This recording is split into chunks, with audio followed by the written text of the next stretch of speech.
And we are back with recording artist, actor, and motivational speaker, Javen. Javen, you know, thank you for bringing it back up about all the things that God's doing in your life right now. And I really want to share with the audience and everybody else is really how you became an instrument in my life. Mm-hmm. And it was years ago, right? Years, man. We're going back. We're still in our 20s or That's something. right. But in years and years and other lives. But certainly, I remember being in Tampa, Florida. I didn't know really what God really was doing in your life and what He had already done in your life. Through one of the members, I remember that they called you Pastor Javen. And at that moment, honestly, my sounds weird just hearing you say that. just when she said Pastor Javen, I was like, oh. And the great thing about the Lord and the great thing about God does in people's lives is that sometimes you don't realize He's bringing someone into your life. And one thing about Javen that truly he has gone through and learned is wisdom. He never pushed anything on me. All he did was listen. And I remember telling him basically everything that was going on in my life. How, you know, yes, I had favor and I was lucky. I thought I was lucky and I thought I had this. I had great jobs and great this. But he listened to me. And when I found out who he really was, and he shared more of the Lord with me. Now, I've always been a Christian. I always believed. But there's a difference. And what God did through Javen was truly getting me closer. That's the best way I can say it. And Javen, I just want to share, people need to know a little bit more because we're brothers in Christ. Our family loves each other. My mom adopted you, your mom adopted me, and you know, your brothers and sisters are all my brothers and sisters. But at the end of the day, people don't really know, you know, how God can move people and how through a word that He gave you to me, I made a step in faith to get closer to Him.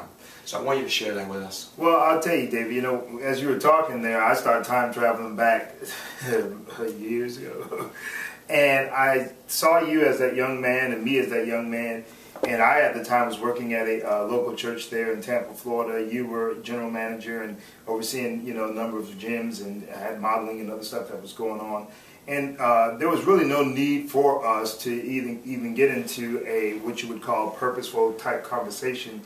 You know, you probably in the midst of joking and whatnot, it's almost like something divine happened. And I remember just through those years, just bringing encouragement to you just in different ways.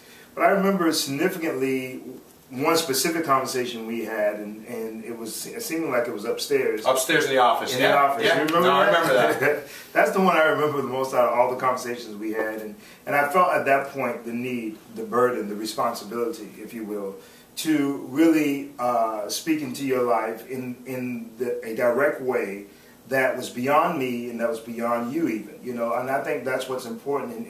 And that's what I want to draw out in this little segment with you and me here. And that is that whoever's watching the show or listening to the show, that it's so important to let the divine happen in your life, even if you don't qualify to even operate in it. You know, if I was waiting to be qualified, the reason why I didn't say to you, I'm Pastor so-and-so, or I'm this, or I'm that, you know, is because technically everything that's happened in my life has been through the grace and the mercy of God. I'm nobody. I'm just a vessel, somebody that's, you know, just chose to be willing to be used and share that light with you. And then as I've done that with you, look at what God has done for your life. That's been many years ago. But, you know, just speaking to you at that point about, you know, what is the bigger picture for your life? What is the purpose-driven picture for your life? And I remember at that time you were a bit arrogant, and rightfully so. You had a lot of stuff going on. Had a lot of stuff going on. That's right, but you said, you're a big fish in a small pond.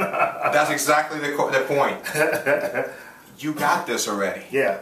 You can do it in your sleep. You could do Tampa in your sleep. Yeah. And Tampa's this big city. But at that moment in my life, you love Tampa.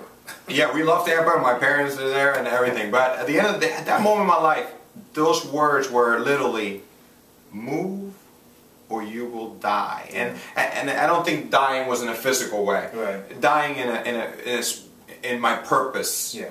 Yeah. Like I wouldn't really be able to fulfill my purpose. Well, you had a lot of light going on too. To your credit, you had you know, some people magnetize people and magnetize purpose and destiny. Some of us are just born to be in front of the stage. Everybody doesn't have to be on the stage. There's no room. Okay, so everybody doesn't have to be a leader per se in a on a huge stage, you know. But you know what? You might be called to be a leader on a smaller stage, or a leader in your home, or a leader in the local school and whatnot. So to God be the glory for all those that are accomplishing in those areas. But then there are those of us that are called to do things on a national platform, to do things on a broader scale. You were one of those people, I felt. And at that time, I knew that one of the things for me, the burden for me, David, always in speaking or in ministering or in singing or writing, is to offer to people what somebody didn't offer to me. You know, being a young man that lost his father at 19 years old to cancer, being a young man that has walked through, I'm number 12 out of 13, so, you know, when you're raised that low down on the totem pole of kids, you feel lost. You feel like, man, I don't know, when my brothers were, you know, star-studded football players and all these things, I'm down there at the bottom just trying to figure out, does anybody even know I'm here? And there's so many people that are watching the show today. There's so many people that are listening today. They may think, man, does God even know I exist? Does anybody even know that there's a little girl in Nebraska, there's this young kid out of Jersey right now, you know, that doesn't have a hope or a prayer, that's been abused or that's been, you know, always talked down to or whatever. And so when I see people, I see a person that, hey, listen, I have an opportunity to share something beautiful with. And I did that with you, David. And when I did that with you, I saw that even though at that particular time you didn't say, okay, yeah, I'm going to get out and go conquer the world, but I knew that I had sowed that seed. You planted the seed. Planted the seed. And look at what God has done. You eventually moved on with your life from Tampa into Miami. God started opening some different doors in the areas of hosting, emceeing, general managing, and then acting, and all these other different things that has happened. And furthermore, I appreciate the fact that what you're doing now is, as you are going up, you're not waiting to get completely up there to then turn around and say, here's the secret to how I got there.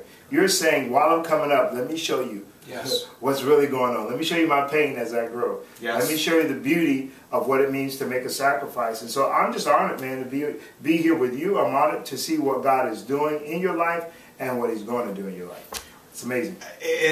And He's just touching on the basis, and we're gonna come back one more time and really, you know, talk about this next move in my life. But this next move went through a journey, went through a really powerful journey, and that is why I'm here today. And we're going to talk to Javen about that, because a lot of people have heard my side of the story. I want to hear Javen's side of the story, and he's going to share it with you in just a second. See you next time.